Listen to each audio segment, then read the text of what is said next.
পিতলের কলস তরে লই জলা দিবি হায় রে পিতলের কলস তরে লই জলা দিবি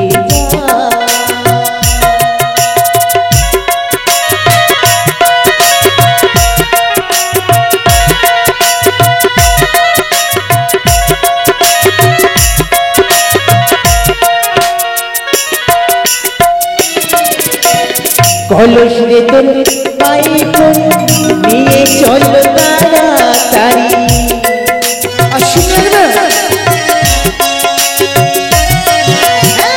কলস রে তোর পাইপ নিয়ে চল তাড়াতাড়ি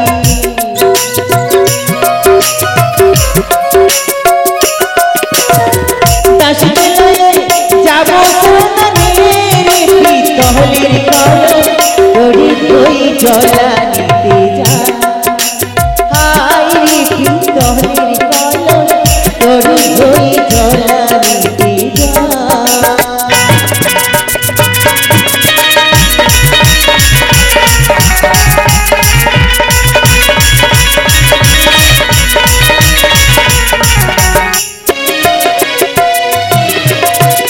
কলস রে তোর একই ধর্ম মাঝে ঘষলে সোনার বর্ণ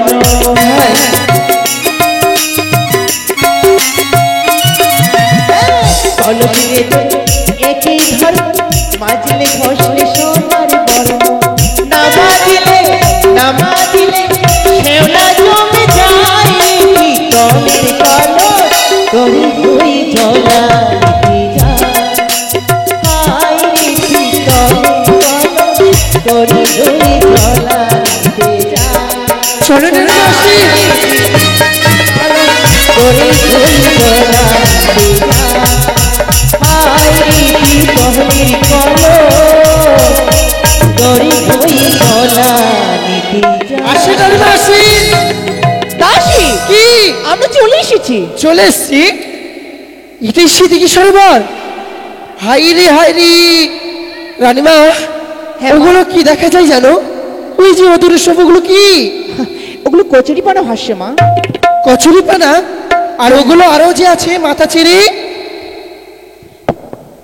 ওগুলো বালিহাস বালিহাস হ্যাঁ। তবে রানীমা আমাদের তো সেই রাজপ্রাসাদে ওই ছোট্ট পুষ্করিণীতে কত সুন্দর টলমল টলমল করছিল জল সেই পরিষ্কার জল ছেড়ে আপনি এই কালো কুৎসিত জলে চান করবেন দাসী হ্যাঁ তুমি কি বলছো হ্যাঁ এই কালো কষ্টির জল নয় কেন? যখন জলে নামবে দেখবে হ্যাঁ আয়নার মতো জল চকচক আচ্ছা করবে তাই যমুনার জল চান করতে লাগা হলো তাই তো দেখো মা হ্যাঁ আমি বললে কি আর বিলম্ব নয় এসো মা কিন্তু রানীমা আগামী চান করুন আপনি দাসী হ্যাঁ আমার কলসখানে মেজে দাও মেজে দেবো হ্যাঁ তারপর বেশ। সুন্দর করে আমি কিন্তু জলে নামবো না এই দাসী তুমি কি করছো কেন কলস মাসছে তো আচ্ছা মুশকিল তোমার মাথা নষ্ট হয়েছে হ্যাঁ কেন দেখো মা কলসখানা সুন্দর করে এই ও। ভাষা দিয়ে মেজে দাও ঠিক আছে ধুয়ে দিলেই পরিষ্কার হয়ে যাবে হ্যাঁ। কিন্তু রানীমা হ্যাঁ গো আপনি কি সাবান শ্যাম্পু বা কিছু এনেছেন না মা না আমি সাবান শ্যাম্পু কিন্তু নিয়ে আমরা তো দাসী আমাদের জিনিসকে আপনি মাখবেন কি মা আমাদের সাবান শ্যাম্পু আপনি মাখবেন তুমি সাবান নিয়ে এসেছো আমি এনেছি আমি তো জানতাম আপনি নিতে ভুলেই যাবেন আনন্দে একদম মাতোহারা হয়ে গেছো আচ্ছা। তাই তো আমি নিয়ে এসেছি মনে করে তাই বলছি কিন্তু আপনাদের সাবান আমাদের সাবান মাখবেন দেখি তবে শুনেন রানীমা এই যে নেন আমার সাবানটা না খুব ভালো একবার মা। যদি ঘষেন না আর ঘষতে হবে না দেখি নেন দেখি মা এ কোন সাবান কেন জানেন না এই হচ্ছে ভালোবাসার অক্ষয় কোম্পানির হামাম সাবান যেখানেই ঘষবেন সেখানেই খাও আচ্ছা কিন্তু এ সাবান দিয়েছি তোমাকে কেন আমি যে দেখতে কালো ছিলাম আমি একটা ছেলেকে ভালোবাসতাম সে আমায় বলেছে এই সাবান যদি একবার মাখো না তবে অনেক পরিষ্কার হয়ে যাবে তাই আমি এই সাবান মেখে অনেক পরিষ্কার হয়েছি আপনি মাখেন পরিষ্কার হবেন না দাসী থাক তাহলে খোসা আর খোসা? গুরুজনেরা কি বলে জানো কি মা গঙ্গায় স্নানে গেতে গেলে আর কোথাও পুণ্য স্নানে গেতে গেলে হ্যাঁ। শ্যাম্পু সাবান কোনো প্রয়োজন নেই তাই গঙ্গাতে স্নান করো মন তো পবিত্র খোসাতে করো। গাটা কাচলে নেন মল গেলে উঠে চলে যাবে না, মা। এই যে নেন আপনি না বাবা এতে কি করব? কেন গাগুলো কাচলাবে না মা, যত নোংরা আছে সব বেরিয়ে যাবে তো। আমরা করো কিন্তু না, বাপু মা। গ্রামের মানুষ, আমরা বলি সব দিয়ে গা হাত কচলে কচলে চান করি। দাসী, হ্যাঁ, সুন্দর করে তুমিও স্নান করো, আগে তবে আমি স্নান জানি না করবো। রিমা, আমি শুনেছি নদীর গঙ্গার মাটি নাকি লাল হয়, লাল মাটি মাথা ঘষলে ঠান্ডা হয় আর সুন্দর। মাটি তো পবিত্র জিনিস, তাই বলি এই গঙ্গার মাটি দিয়ে গা হাতে মেখে স্নান করে ফিরে যাব। এটাও সঠিক কথা। তোমার যদি গায়ে চুলকানি থাকে, হ্যাঁ, নিশ্চয়ই অ্যালার্জি থাকলে কিনা মাটি গায়ে মাখো, হ্যাঁ। এবং ওই ঘাটের মাটি যেটা পিছল পিছল হয়, হ্যাঁ। মাছ থেকে মাখবে, তোমার খুশকি পালিয়ে যাবে মা। সত্যি, তবে আজ আমরা তাই করবো। চলে রে মা, তুমি চান করি। আমি স্নানটা সেরে নিই। বেশ।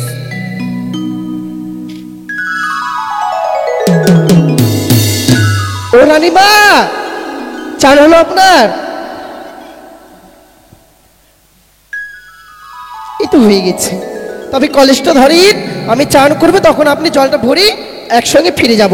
তবে রানীমা শুনেন, আপনি কিন্তু দেখবেন কেউ যদি না আসে, কেন বাবা। আমার উদাম জায়গাতে আবার চান করে অভ্যাস নাই। কেউ আসবে না মা, আমি দেখছি। বেশ, আমি চান করছি।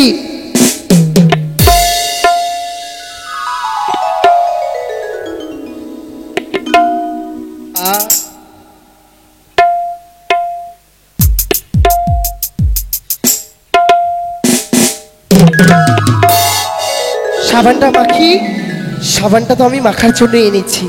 বাবা, রাধম একটু দাঁড়ান আপনি। না মা, একটু তাড়াতাড়ি করো, বেলা আবার গগনে উঠে যাবে।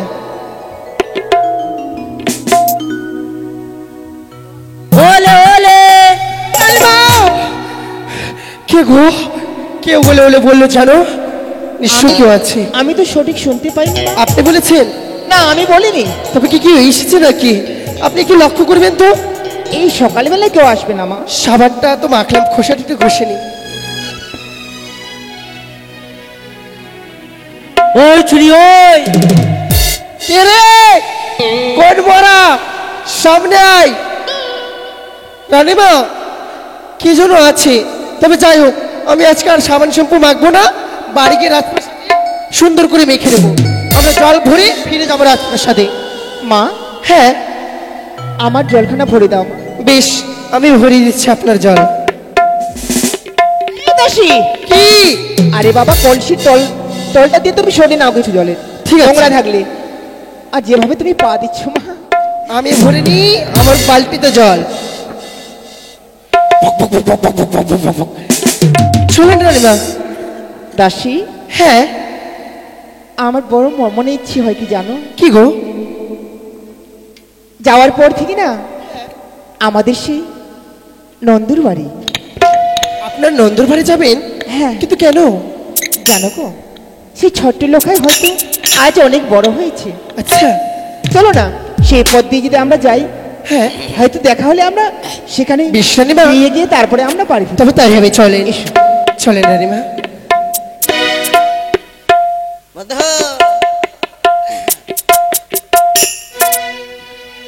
আহ, দাসী, ছাড়ো কি না। হয়েছে? আমার শাড়ি যেন কিসে আটকে গেছে। দেখি দেখি দেখি। রানীমা, কি হয়েছে? দাসী, কি?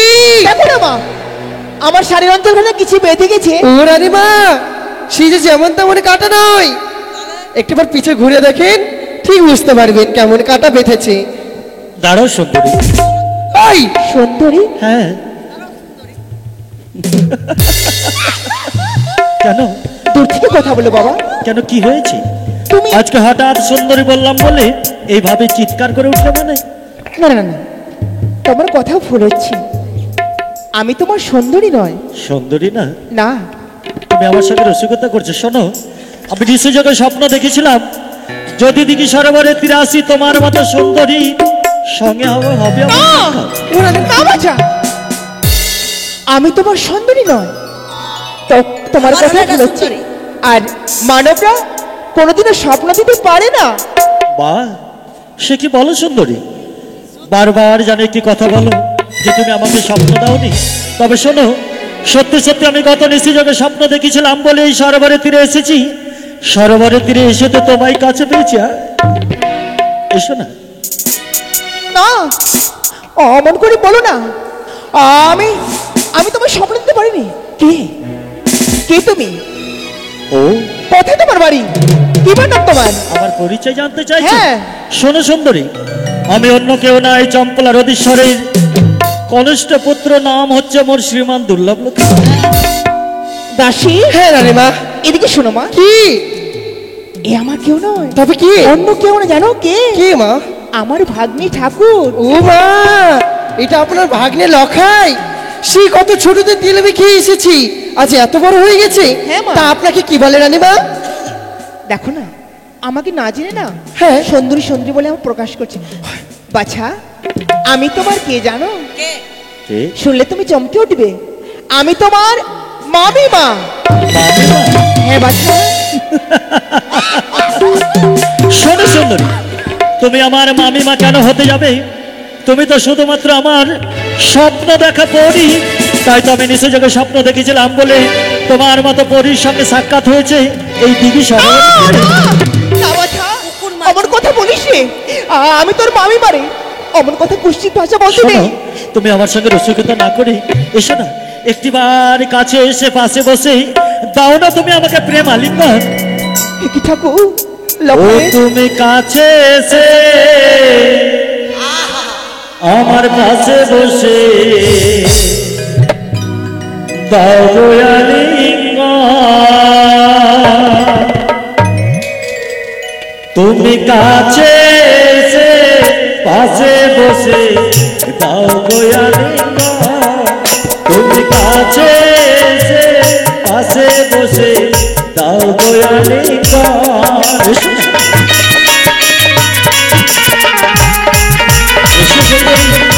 এসো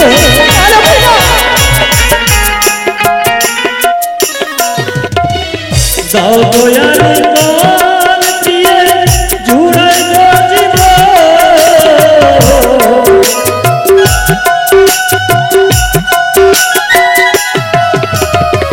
দাও গো আলিঙ্গন, দিয়ে জুড়াই গো জীবন।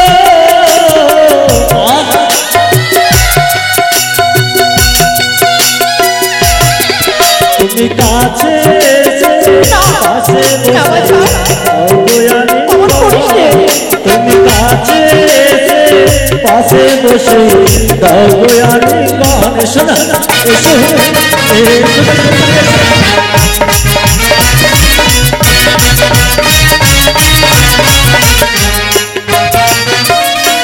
তুমি দূর হয়ে যাও দুষ্টু ছেলে, কাছে এসো না।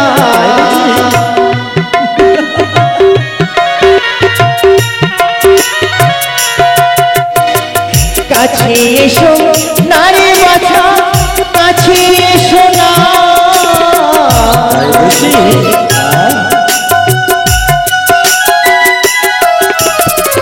কাছে এসো না রে বাছা, কাছে এসো না। তুমি দূর হয়ে যাও দুষ্টু ছেলে, কাছে এসো না। না, না, আমার করে আসো না বাছা। এসো।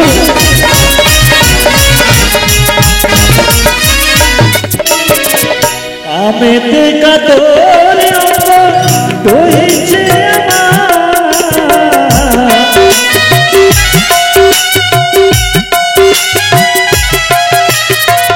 কামেতে কাতরে অন্তর হয়েছে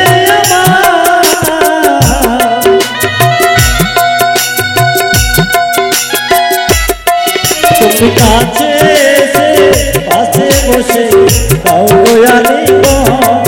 তুমি কাছে এসে পাশে বসে দাও গো আলিঙ্গন। এসো না, এসো, এসো না সুন্দরী, একটু বাড়ি আমার কাছে এসো। এসো ভালো করে চেয়ে দেখে আমি যে তোর মামিমা।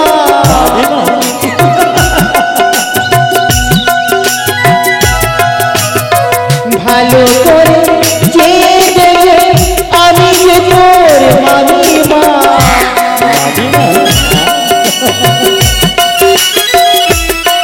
তুমি দূর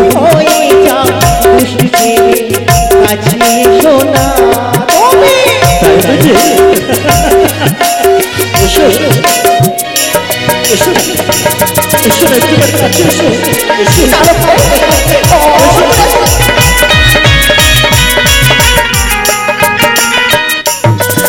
শোনো সুন্দরী, তাহলে তুমি আমার স্বপ্ন পূরণ হতে দেবে না? স্বপ্ন হ্যাঁ, বারবার স্বপ্নের কথা কেন বলছি বাছা? বারবার স্বপ্ন দেখে এসেছি বলে বারবার সেই স্বপ্নের কথা বলছি। শোনো, তুমি যদি স্বেচ্ছায় আমাকে প্রেমালিঙ্গ না দাও, আমার স্বপ্নকে যদি সফল না করো, আমি যে কিছুতেই তোমার পথ ছেড়ে দেবো না। সত্যি লোকাই হ্যাঁ, বারবার কেন অযথা এভাবে বলছিস? সরোবরের তীরে এমন ভাবে তোমাকে কলঙ্কিনী করবো যাতে সমাজের বুকে যেন তুমি নারী হয়ে মুখে দর্শন না করে তোমারও সকলেই যেন তোমাকে ধিৎকার দেয় কলঙ্কিনী রাক্ষসিনী বিচারিণী বলে। তাই তো আমি করবো সুন্দর। লালু ভাই আমার পথ ছেড়ে দে বাছা, আমার পথ ছেড়ে দে। পথ ছেড়ে দেবো? ও পথ ছেড়ে দে রে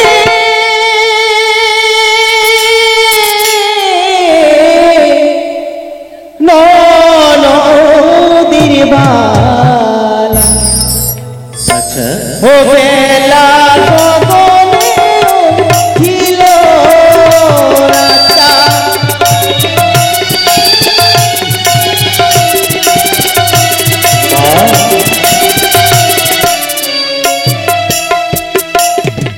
ওই না পথ ছাড়ো লোক যাব নিজ ঘরে। নিজ ঘরে যাবে? এসো।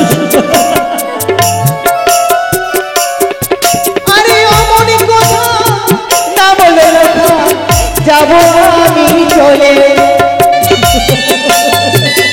এসো, এসো না। আমার পথ ছেড়ে দে লোকা। তোমার পথ ছেড়ে দেবো? তাহলে তুমি মনের আশা পূর্ণ করো, না। আমার স্বপ্নকে তুমি সফল করে না, না, সুন্দরী, তবে আমি তোমার পথ ছেড়ে দেবো। ছাড়বে না তো? আরে দেহ দেহ সুন্দরী প্রেমিয়ানি মন।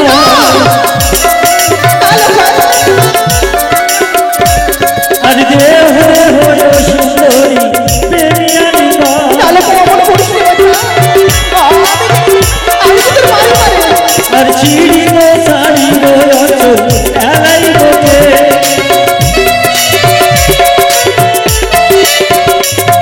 আর দেখো দেখো সুন্দরী কি করি রাখো। এসো। আর চিড়িব গলারো হারো এলাইব কে। শোনা। আরে দেখো দেখো সুন্দরী তোমার গলার হার। শোনো সুন্দরী, তোমার এখনো সময় রয়েছে, সাহিত্যে তুমি আমার প্রস্তাবে রাজি হয়ে যাও। যদি না হও তাহলে আমি এমন ভাবে তোমাকে কলঙ্কিনী করবো, জানো? কি করবে বলো কি? অমন করিস নি লোকা। তাই বলে কি জানো? আরে নারী হরণ করেছিল লোকলম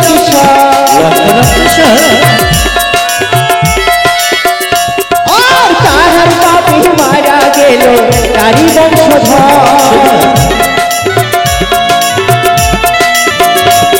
আরে হরণ করেছিল লোকলম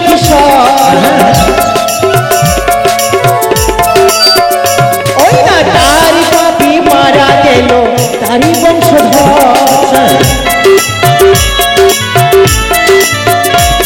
শোনো শোনো, লঙ্কেশ্বর রাবণ কেন এই সীতা দেবীকে হরণ করেছিল জানো? সে জানত যে রাবণ বংশ হচ্ছে রাক্ষস বংশ, শুধুমাত্র রাক্ষস কুল থেকে মুক্তি পাওয়ার জন্যই ওই সীতা দেবীকে হরণ করেছিল। আর আমি তোমাকে হরণ করব আমার স্বপ্নকে পরিণত করার জন্য। অবশ্যই বলিস নি আর ভাঙিব কাঁচের কল এলাইব কে।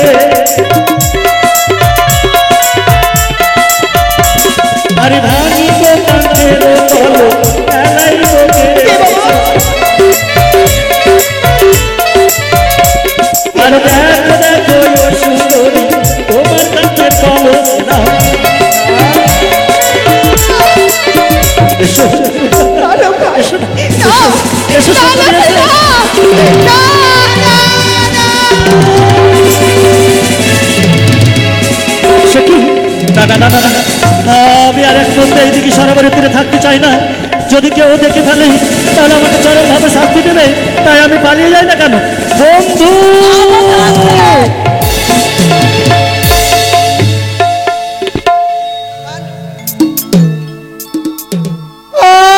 দাসী আমাকে তো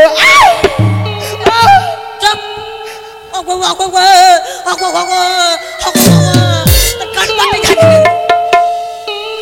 মুখ একটা কথা বলবি না, তুই বাদের উপরে আসবি তোকে আমি 100 টাকা দিয়ে দেবো। বোনাস কাটবি না। কি হলো রানীমা? ও রানীমা, রানীমা, ও রানী, দাসী গো, রানীমা, দাসী, একে আজ আপনার অবস্থা? আমি যে আশা নিয়ে এসেছিলাম হ্যাঁ, এই মান সরোবরে, কিন্তু কিন্তু সকল আশা যেন ব্যর্থ হলো। আপনাকে তো আমি বলেছিলাম যে ভরের স্বপ্ন কোনোদিন সত্য হয় না। আপনি আমার কথা শোনেননি। এখন পেলেন তো, সন্তান পেলেন। দাসী গো, যে মান সম্মান আজ আমার ধুলোয় লুটিয়ে গেছে, হ্যাঁ, আর আমি এই জীবন রাখবো না। তবে এই জীবনকে আমি হ্যাঁ, ওই মান সরোবরের জলে আমি প্রাণকে দাঁড়ান রানীমা, আজ আপনার ভাগ্নে ঠাকুর আপনার সঙ্গে এই ব্যবহারই করেছি বলে আপনি আপনার প্রাণে বিসর্জন করতে চলেছেন এই গঙ্গার জলে। একটিবারই ভেবে দেখলেন না সেই শঙ্কপুরীর কথা, সেই শঙ্কপুরীর প্রজাদের কথা? আপনি যদি প্রাণে মারা যান, কি করবে সে শঙ্কপুরীর প্রজাগণ? রাজা বাবু নেই রাজপ্রাসাদে, আপনার ইশারায় আপনার উপরেই চলে সেই শঙ্কপুরের রাজপ্রাসাদ। কিন্তু দাসী, আমি যে নিরুপায়, আজ যদি আমি যে নিরুপায় মা।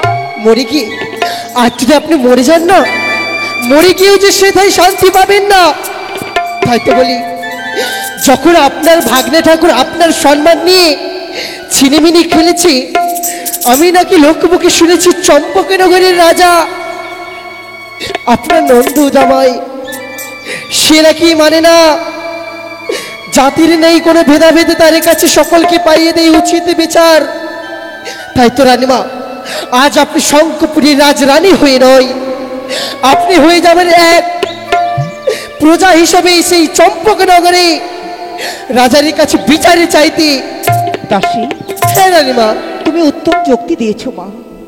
আমি তো ভুলে গিয়েছিলাম, আমি দিশাহারা হয়ে গেছিলাম।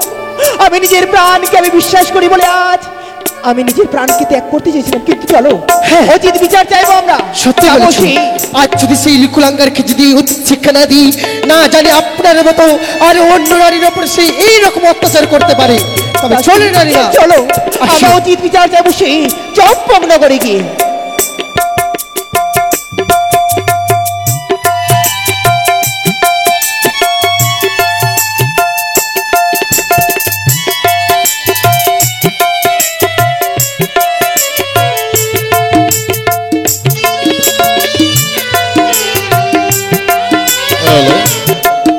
জয় সেই বসম্ভ, সেই বসম্ভ। প্রভাত হলো, অবগাহন করেছে, তাই তো নিত্যদিন জানলেই মাত্র আমি জপ করি। আমি আমার হরগৌরীর মন্দিরে গিয়ে পূজার্চনা করব। পূজার্চনা যদি না করি